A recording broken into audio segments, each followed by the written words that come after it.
வணக்கம்ங்க. நாம் இன்னைக்கு பார்க்க போகிறது பாலமதி அப்படின்ற ஒரு முருகருடைய கோவிலுங்க.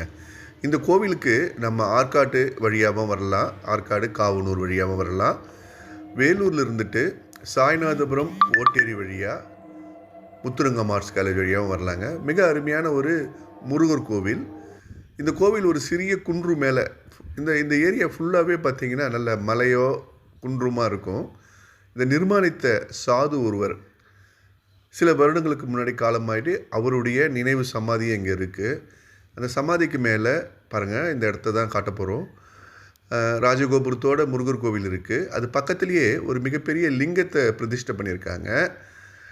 அது அந்த சாதுவுடைய சமாதிக்கு மேலே அரேஞ்ச் பண்ணியிருக்காங்க.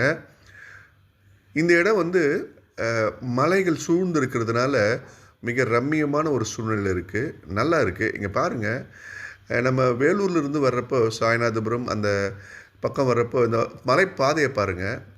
ரொம்ப அழகாக வளைந்து நெளிந்து நீங்கள் காரில் வந்தீங்கன்னா ஒரு வேலூர் மாவட்டத்தில் இதை மாதிரி ஒரு இடம் இருக்கான்ற மாதிரி ஒரு ஆச்சரியம் இருக்குங்க. கண்டிப்பாக குழந்தைகளோடு ஒரு சாயங்காலம் இங்கே பார்க்கலாம்.